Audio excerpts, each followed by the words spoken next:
자, 여러분, 율법이라는 말을 들으면 여러분들 마음속에 어떤 이미지나 어떤 생각이 떠오르시는가요? 아마 율법이라는 말을 들으면 다들 좋은 이런 생각들보다는 약간은 좀 부정적인 그런 생각이 머릿속에 떠오르는 분들이 오히려 더 많을지 모르겠습니다. 저도 예전에 율법 뭐 이런 말 들으면 이 율법이 분명히 하나님이 주신 것임에도 불구하고 좋은 감정보다는 뭔가 좀 거부감이 들고 뭔가 좀 부정적이고 하여튼 뭔가 안 좋은 것이다라는 그런 생각을 늘 가지고 있었어요. 자, 그런데 여러분, 율법을 주신 분이 누구지요? 뭐 모세가 줬나요? 아니요, 모세도 하나님께 받아서 우리에게 전해준 거잖아요. 하나님은 우리를 위해서 자기 하나뿐인 독생자도 아끼지 않으신 분이에요. 그런 하나님이 주신 율법인데 왜 우리는 율법 이런 말을 들을 때마다 나도 모르는 사이에 부정적인 생각을 가지고 있을까? 그것을 한번 좀 살펴볼 필요가 있을 것 같아요. 근데 제가 처음 하나님께서 주신 은혜를 받고 레위기, 신명기 이런 주님의 율법서를 이렇게 읽어보는데 그전에는 막 사람들이 다 레위기, 신명기는 지루하다, 재미없다, 막 사람들이 성경 통독하려고 그러다가도 레위기, 신명기에서 다 끝장난다, 뭐 이런 말을 많이 들었어요. 그래서 정말 그런 줄 알고 읽었는데 아니요, 하나님이 함께 해주시니까 레위기나 신명기에 나와 있는 하나님의 모습이 너무너무 기쁘고 막 감격이 되고 그러는 거예요.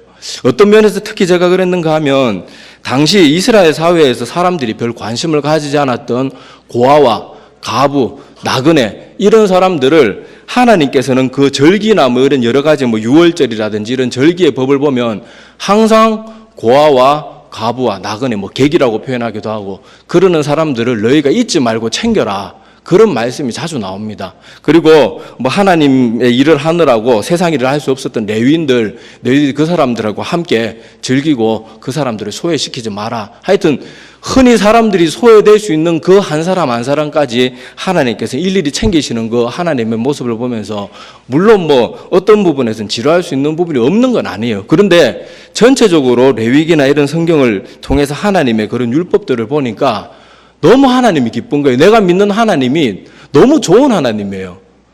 사람들이 막 소외시키는 그런 사람들까지도 챙겨주시는 하나님이고 사랑이 많은 분이고 인자한 분이고 우리가 만약에 하나님처럼 대단한 권능이 있다면 우리 인간들에게 그렇게 세세하게 신경 쓰지 않을 텐데 하나님은 우리같이 부족한 사람들까지도 그렇게 세세한 것까지 하나하나 지정해 주면서 심지어 그 장막 우리 이스라엘 백성들이 장막 가운데 거할 때 너희들이 함부로 배변을 하고 그런 거 함부로 버리지 말고 삽을 들고 가서 어디 치워라 그런 것까지 상세하게 가르쳐주는 분이 하나님이에요. 그런 것들을 보면서 저는 너무 감사하고 기뻤습니다. 그래서 혹시라도 제가 예전에 그랬던 것처럼 율법에 대해서 막연하게 부정적인 생각을 갖고 있는 분들이 있다면 오늘 그런 생각들을 조금은 바로 잡는 것이 좋을 것 같아서 말씀을 같이 나누려고 합니다. 자, 먼저 오늘 본문 말씀을 한번 보십시오.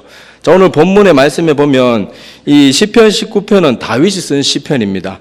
자, 다윗이 썼는데 마지막 10절에 보면 다윗은 이 하나님의 율법이 지루하다, 짜증스럽다, 귀찮다 이렇게 표현하지 않고 금, 곧 많은 순금보다 더 사모할 것이며 그러니까 세상의 그 어떤 재물보다 귀하게 여긴대요. 그리고 뭐 그때 당시 꿀은 뭐 가장 맛있는 음식을 대표하는 그런 대명사인데 꿀과 송이꿀보다 더 단 것이 바로 하나님의 말씀이다. 그리고는 그 앞에 7절에서 9절까지는 뭐 하나님의 율법은 완전하고 우리 영혼을 살리고 뭐 우리를 기쁘게 하고 지혜를 주고 뭐 여러 가지 그런 귀의 말씀들이 그렇게 기록이 되어 있습니다. 그리고 이제 기왕 여러분들 시편 펼치고 있으니까 시편 119편을 한번 가보십시오. 시편 119편 97절부터 한번 보시기를 바랍니다.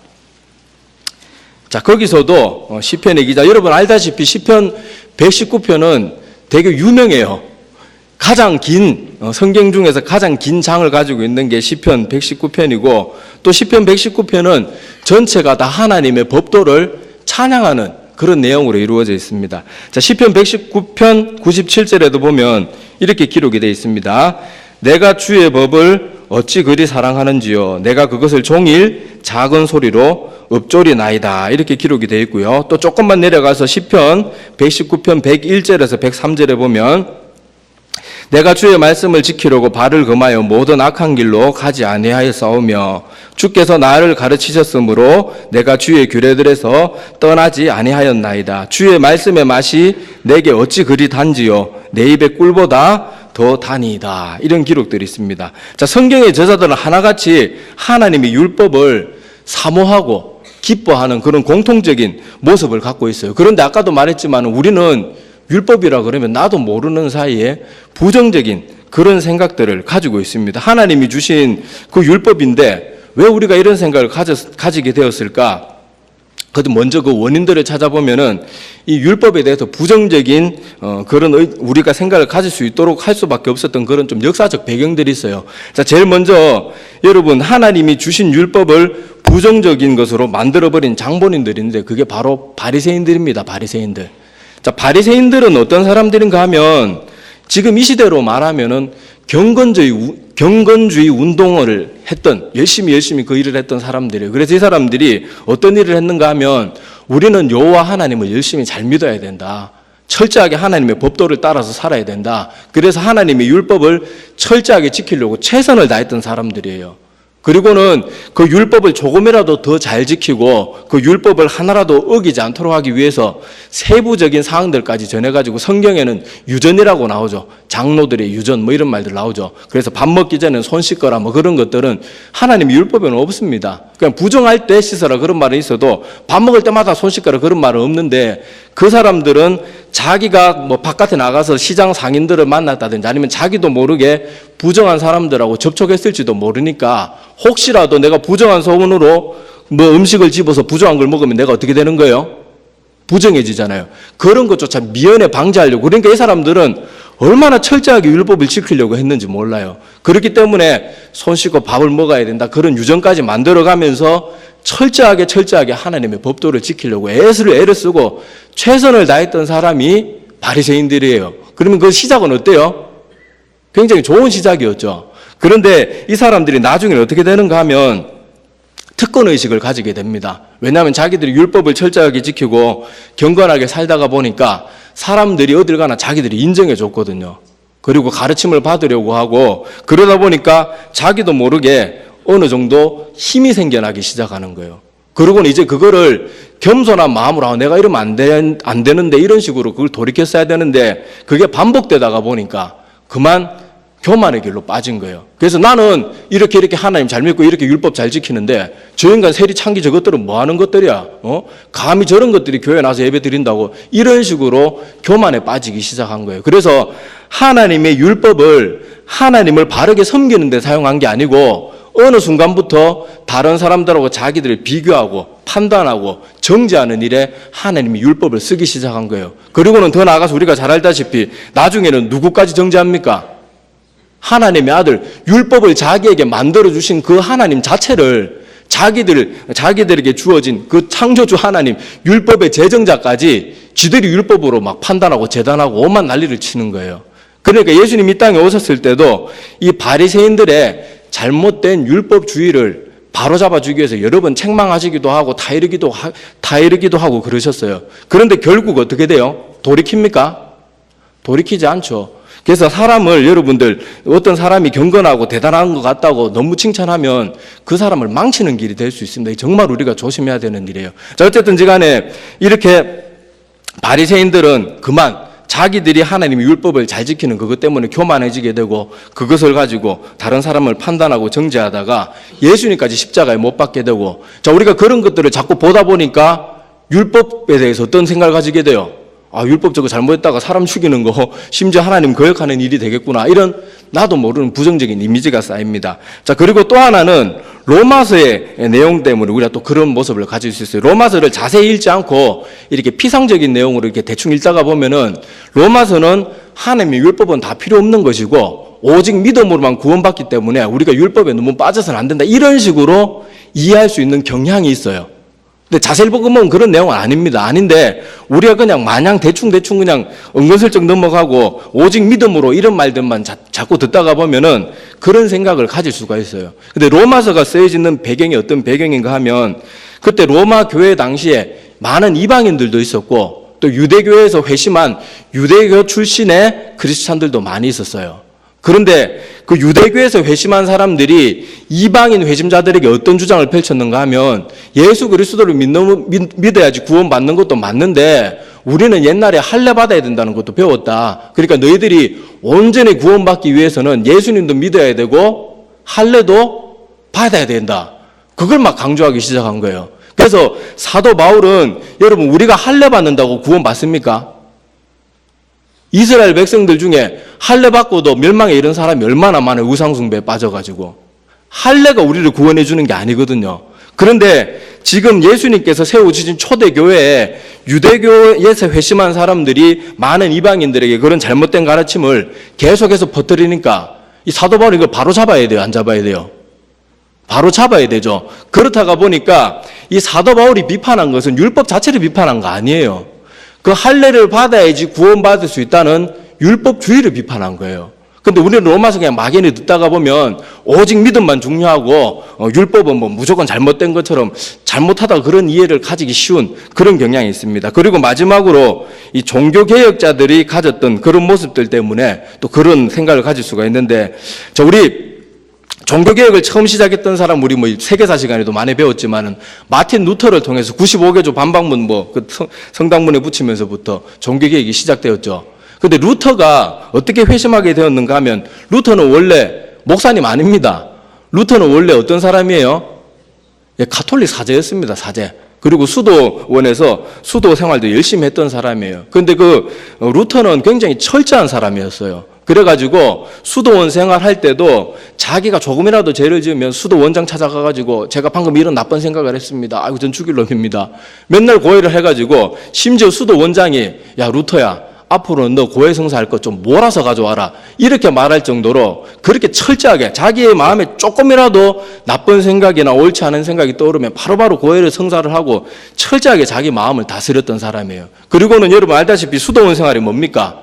자기가 그런 고해를 하고 나서는 어떻게 해야 돼요? 고행을 해야 돼요. 고행.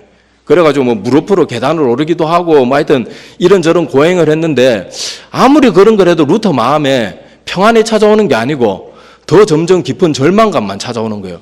방금 수도 원장한테 가가지고 내 죄를 그렇게 고해를 하고 이런 거 잘못했습니다 하는데 돌아오면 또 그런 생각을 하고 있고 그러는 데 대해서 절망감만 자꾸 느껴지는 거예요. 그러다가 이 루터가 로마서 1장 17절 말씀을 통해서 구원은 나의 고행으로 나의 율법주의로 이루어지는 게 아니고 오직 믿음을 통해서 이루어지는구나. 그러고는 그때 루터가 큰 외심을 하고 종교개혁을 시작하게 되죠. 자, 그런데 그 루터가 처음에는 자기가 여러 수도원의 여러 생활들을 통해서 하나님께 나갈 수 없다는 걸 너무 철저하게 깨달았던 사람이기 때문에 루터가 처음 종교개혁을 시작할 때는 약간 치우치는 경향을 가집니다. 그래서 오직 믿음으로만 구원받는 것만 강조하고 심지어 루터가 어떤 말까지 했는가 하면 이 행함에 대해서 강조하는 야고보서를 지푸라기 서신이라고 그렇게까지 폄하했어요. 나중에는 물론 루터가 자기의 잘못을 인정하긴 합니다. 그런데 처음에는 자기가 그 수도원의 수많은 인간의 행위들을 통해서도 하나님께 갈 수 없다는 걸 알았기 때문에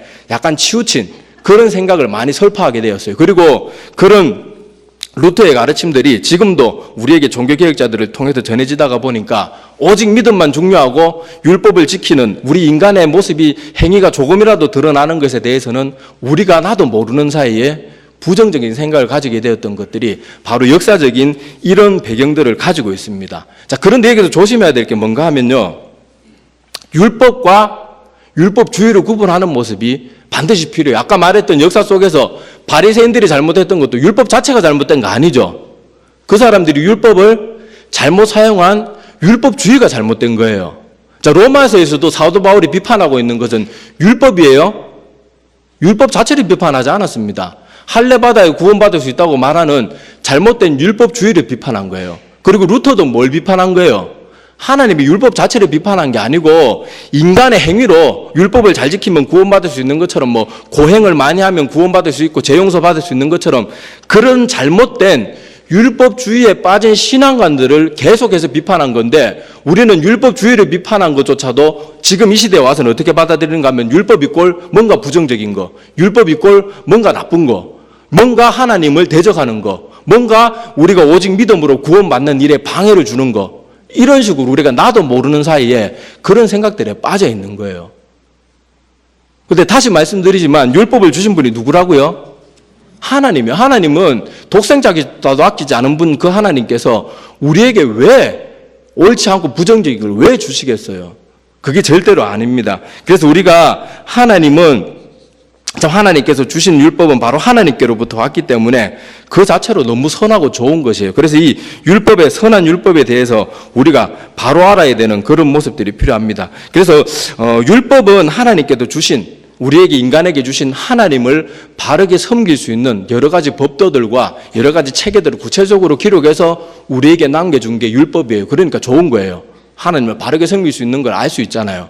그런데 율법주의는 그 기저 생각 속에 어떤 것들이 깔아져 있는가 하면은 인간의 행위로, 인간의 노력으로 구원을 이루어갈 수 있다는 그런 생각들을 가지고 있기 때문에 이건 아주 잘못된 거예요.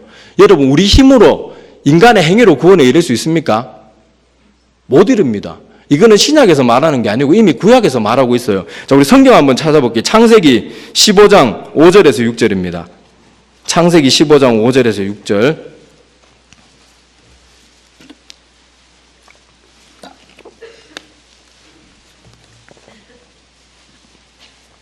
자, 이미 신약에서만 오직 믿음으로 구원받는다는 말이 있었던 게 아니고 이미 구약에도 오직 믿음을 통해서 하나님께서 우리를 의롭게 여기신다는 게 여기에 잘 나와 있어요.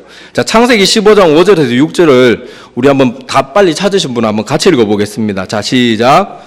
그를 이끌고 밖으로 나가 이르시되 하늘을 우러러 뭇 별을 셀 수 있나 보라. 또 그에게 이르시되 내 자손이 이와 같으리라. 아브라함이 여호와를 믿으니 여호와께서 이를 그의 의로 여기시고. 자, 아브라함이 활동하던 시대에는 하나님이 율법이 있었어요? 없었어요? 없었죠. 율법은 언제 주어집니까? 시내산에서 모세를 통해서 주어지잖아요. 그리고 아브라함은 모세보다 훨씬 앞에 있었던 사람이에요. 자, 그런데 여기서 보니까 하나님께서 아브라함을 의롭다고 여기신 게 뭐 때문에 그래? 율법 잘 지켜서 의롭다고 여겨주셨어요? 아니에요. 사실 아브라함은 지금 아내 사라는 이미 경수가 끊어져가지고 여자로서 구실을 못하는 상태고 자기도 어떤 사람 상태예요. 지금 노인이 돼가지고 서서 걷는 것도 힘든 형편인데 하나님께서 이렇게 자손을 주겠다 그러는데도 불구하고 그걸 믿으니까 하나님께서 아브라함의 그 믿음을 보고 의롭다고 여겨주신 거예요. 그러니까 이것만 봐도 우리의 구원은 율법에 달려있어요? 믿음에 달려있어요? 믿음에 달려있죠. 그러니까 우리가 율법으로 구원에 이르는 건 아니에요. 그런데 율법주의는 계속해서 말을 주장하는가 하면은 우리 행위를 통해서 하나님께 나아갈 수 있다고 생각하기 때문에 이 율법주의가 너무너무 위험한 거예요. 다시 말해서 인간의 행위로 구원을 이룰 수 있다고 말하는 것 자체는 예수님이 십자가에서 돌아가신 게 아무 소용없는 일이라는 거예요. 우리 인간의 노력으로 구원받을 수 있는데 예수님은 십자가에 왜 그렇게 힘든 일을 당하셨어요? 이렇게 말하는 거거든요.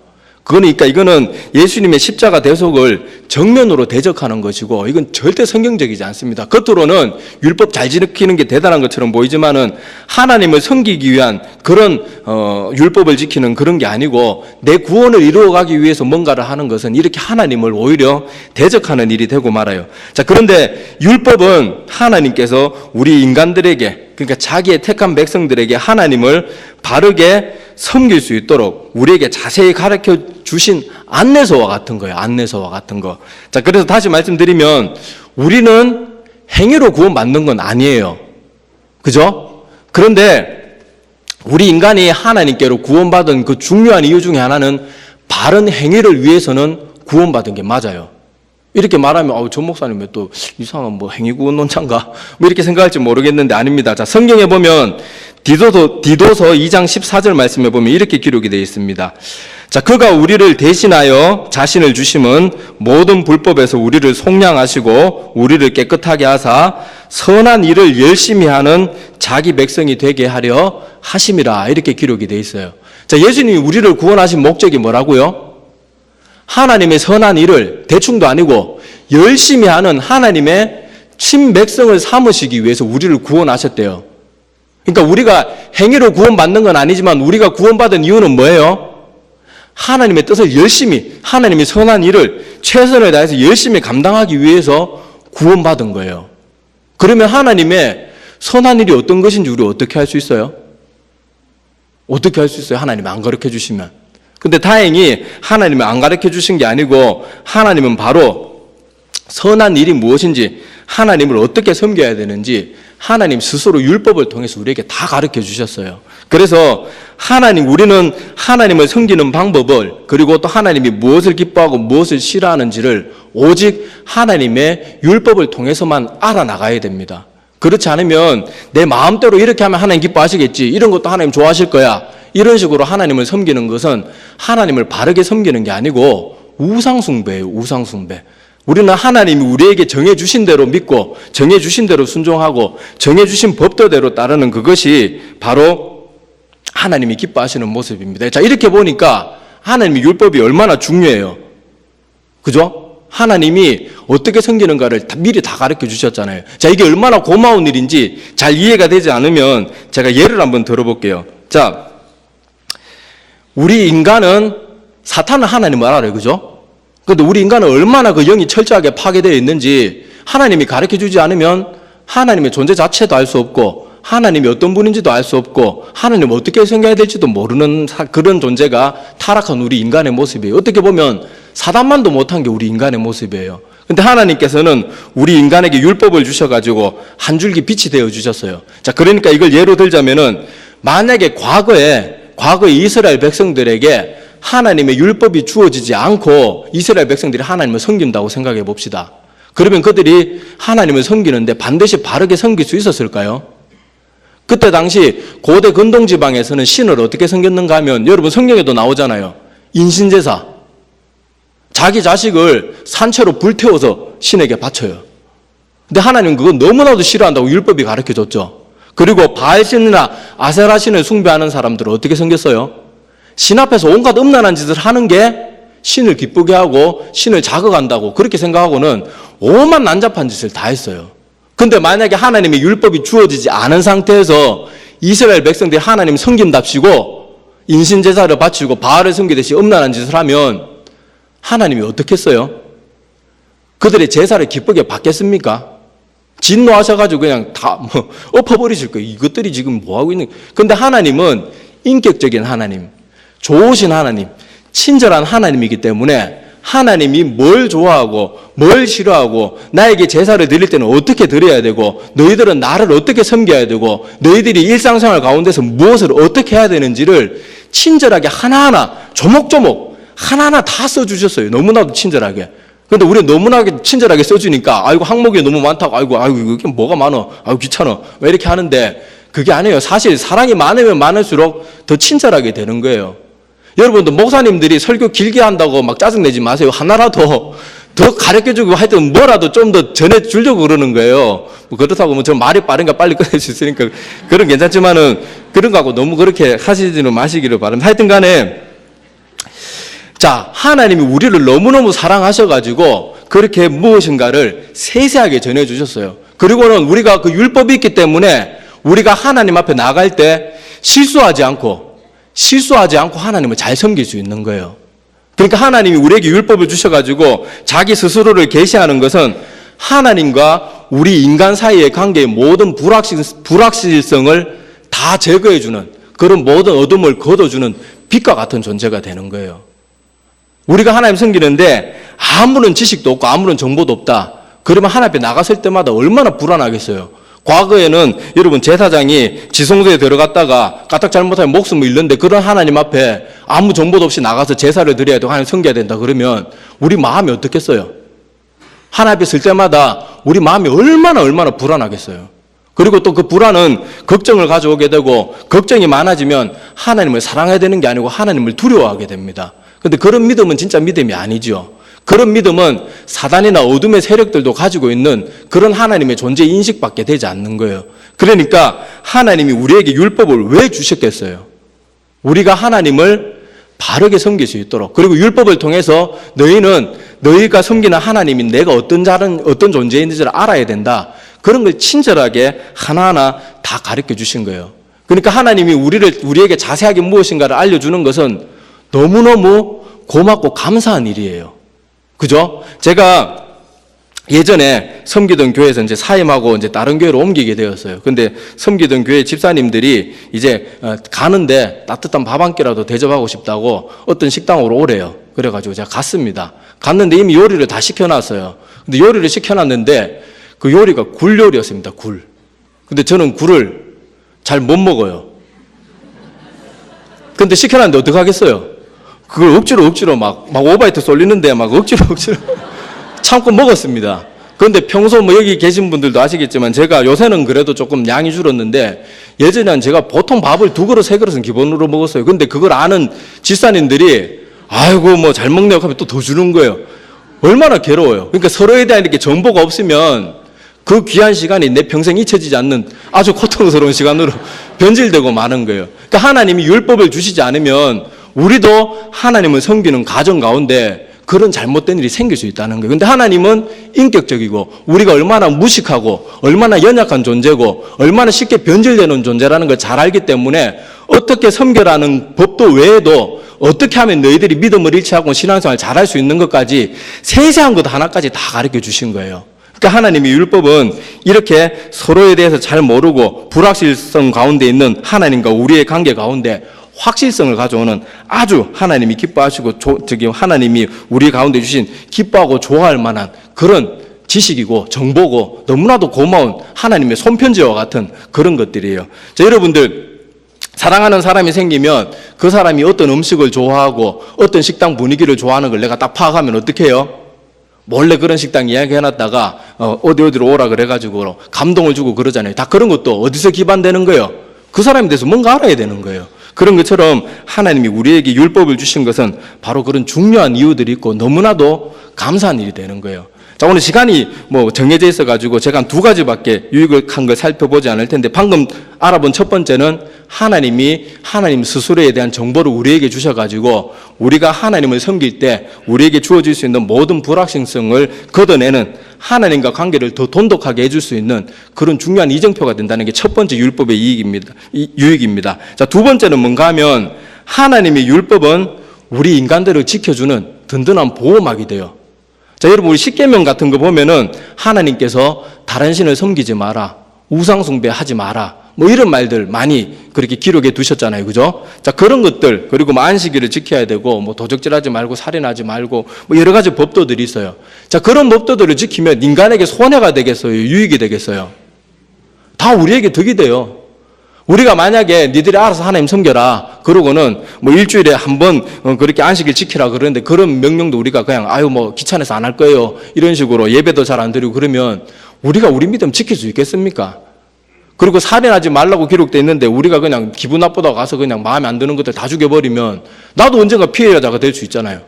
그리고 뭐 저 사람 뭐 좋은 거 갖고 있네 그러면서 남의 물건 막 훔치면 내 물건도 언젠가는 다 그냥 훔쳐가게 도둑맞게 되는 거예요. 그러니까 하나님의 율법은 우리에게 영적으로나 육적으로나 다 유익이 됩니다. 그런데 우리는 그 율법을 너무 귀찮아해요. 왜냐하면 우리가 가진 자유라는 개념, 그 개념이 뭔가 하면 하나님은 율법을 통해서 하나님 법도 안에서 우리가 마음껏 살아갈 수 있는 기반을 제공해 줍니다. 율법을 지키는 안에서는 우리가 어떤 것을 행해도 다 우리에게 유익이 되도록 율법이라는 바운더리를 만들어 주셨어요. 그런데 우리가 생각하는 자유는 뭔가 하면 하나님의 율법의 테두리를 벗어나기를 원해요. 그러니까 말로는 자유를 원한다고 말하는데 정작은 방종을 원하는 거예요. 내가 하고 싶은 대로 하고 하나님이 금하신 것까지 하는 걸 자유라고 생각하거든요. 그러니까 여기서 하나님과 우리 인간의 인식 차이가 있으니까 그런 엉뚱한 생각에 빠져가지고 하나님의 율법을 답답한 거, 우리를 구속하는 거, 우리를 귀찮게 하고 목을 조여오는 거 그렇게 생각하는 거예요. 자, 흔히 성경에서는 우리 인간을 양으로 많이 비유를 합니다. 양으로. 자, 그러면 양의 입장에서 한번 돼가지고 한번 생각해 볼게요. 자, 우리가 양이라고 치면 목자가 낮에는 어떻게 해요? 양들을 끌고 여기저기 좋은 목초지로 옮겨 다닙니다. 그죠? 그러고는 목초지를 갈 때 목자 시야에서 벗어나려고 혼자 막 딴 데로 가고 이러면 어떻게 해요? 막대기로 톡톡톡 쳐가지고 딴 데 못 가도록 하잖아요. 양의 입장에서는 근데 어때요? 좀 먹을만 하면 잘 옮기라 그러고, 조금 더, 저 길가에 좀 예쁜 꽃도 있고, 저거 좀 뜯어 먹어야 되는데, 자꾸 뭐 막대기로 툭툭 치고, 뭐 짜증나게 왜 이런지. 양은 그렇게 생각할 거예요. 그리고는 또 저녁이 되면 어떻게 합니까?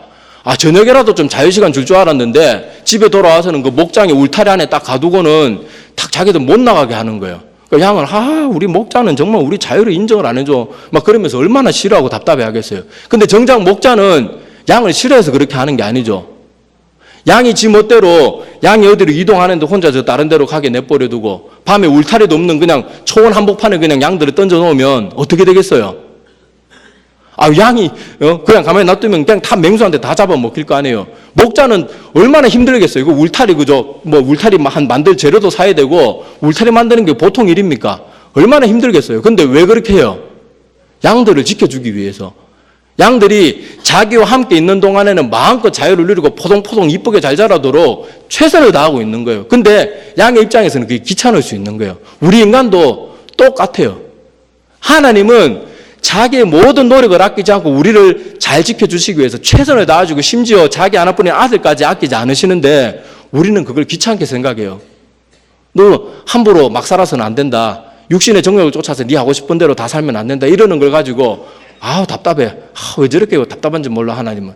이런 식으로 생각하면서 하나님을 원망하고 불평하는 그런 모습을 가지는 그런 모습이 우리 가운데 있습니다. 그래서 늘 우리가 이럴 때 기억해야 되는 것은 뭔가 하면 내가 정말 하나님 안에서 진정한 자유를 갈망하고 있는가 아니면 내가 육체의 방종을 갈망하고 있는가 이걸 한번 자세히 살펴봐야 됩니다. 대부분은 우리가 하나님이 내 목을 조여오고 날 귀찮게 하는 그런 존재라고 생각하는 대부분의 이유는 내가 방종한 모습을 원하기 때문에 그럴듯하게 포장은 잘합니다. 하나님 영광을 위해서 이것도 해봐야 되고 저런 경험도 해봐야 되고 핑계는 많아요. 근데 정작 가만히 정말 눈을 감고 양심에 손을 얹고 생각해보면 내 방종을 쫓아서 살기 때문에 하나님이 율법이 그 선한 것이 막 싫어지고 짜증나고 답답한 거예요. 그러니까 우리 이런 것들을 기억해야 됩니다. 그래서 물고기는 여러분들 물속에 있을 때 마음껏 헤엄도 치고 막 여기저기 놀러도 다니고 친구 물고기도 만나고 그러는 거지 물고기가 저 밖에 뛰어다니는 뭐 치타나 사자들을 보니까 정말 자유로워 보인다. 나도 한번 저 물 밖에 나가봐야지. 그래서 물 밖으로 톡 튀어나오면 어떻게 되겠어요? 곧 말라 죽는 거예요. 숨도 못 쉬어도 죽고 그런 것처럼 우리는 하나님이 율법이라는 바다를 만들어 주셨어요.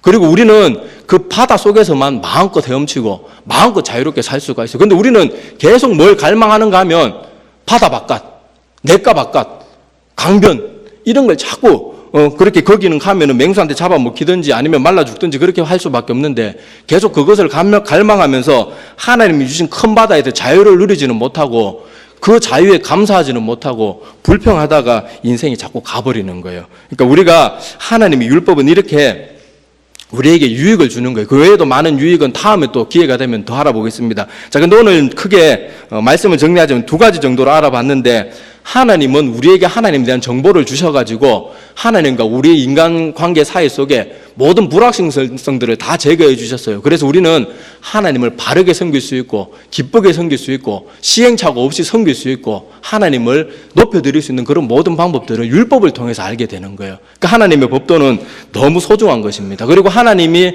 주신 법도대로 살아가면 그것은 내 영혼과 내 육체에 유익이 됩니다. 그래서 하나님께서는 우리에게 귀한 율법을 주셨는데 우리는 그것을 자칫 잘못 알고 잘못 이해하고 오해하면 그 하나님이 우리에게 주신 그 울타리와 같은 율법, 우리를 보호해 주시는 그 율법이 오히려 나를 답답하게 죄어오는 그런 거로 잘못 이해할 수가 있어요. 그래서 우리가 율법을 바르게 알게 되면 하나님이 주신 율법의 바다 속에서 우리가 마음껏 자유를 누릴 수가 있습니다. 그리고 아까도 말했다시피 하나님이 우리를 구원하신 목적은 내 마음대로 살아라고 구원한 게 아니에요. 영원토록 네 멋대로 살아라고 구원해 준 게 아니고 하나님께서 기뻐하시는 선한 일을 열심히 감당하는 존재로 만들기 위해서 우리를 구원해 주셨는데 거기에 필수 조건이 율법을 통해서만 하나님을 섬기고 따르는 방법을 알 수가 있다는 거예요. 그러니까 율법은 너무너무 소중한 거예요. 그러니까 이 율법을 사랑하고 존중하기를 바랍니다. 그리고 여러분들 다음에 레위기 읽을 때는 이거는 뛰어넘어가야지 이렇게 하지 마시고 레위기 속에 하나님의 숨은 그림 찾기처럼 하나님의 그 되게 좋은 성품, 친절한 성품, 사랑이 많은 성품, 그리고 어떻게 보면 막 너무 세세한 것까지 정해주는 그 하나님의 그런 것들을 보면서 하나님이 얼마나 섬세한 분인가, 그런 것들을 찾아서 누리는 그런 우리들이 되기를 바랍니다.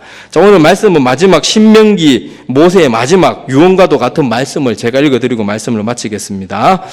모세가 이 모든 말씀을 온 이스라엘에게 말하기를 마치고 그들에게 이르되 내가 오늘 너희에게 증언한 모든 말을 너희 마음에 두고 너희의 자녀에게 명령하여 이 율법의 모든 말씀을 지켜 행하게 하라. 이는 너희에게 헛된 일이 아니라 너희의 생명이니 이 일로 말미암아 너희가 요단을 건너가 차지할 그 땅에서 너희의 날이 장구하리라. 이게 모세가 마지막 유언으로 남기다시피 한 그 하나님의 모든 법도를 설명하고 나서 결론으로 내린 말씀입니다. 여기 이 율법을 지키는 것이 헛된 일이 아니라 너희의 생명이라 이렇게 말한 것이 율법주의 말하는 게 행위로 구원받는다는 말이 아니고 율법대로 사는 사람만이 참된 하나님의 백성이고 참된 하나님의 백성만이 구원을 얻을 수 있다는 그런 뜻이지 이걸 율법주의로 설명한 건 아닙니다. 그래서 우리 모세의 유언과도 같은 율법을 직접 전해준 그 사람이 이렇게 결론을 내리고 있거든요. 그래서 하나님의 율법을 소중히 여기고 감사하고 기뻐하는 우리들이 다 되기를 간절히 소망합니다. 기도드리겠습니다.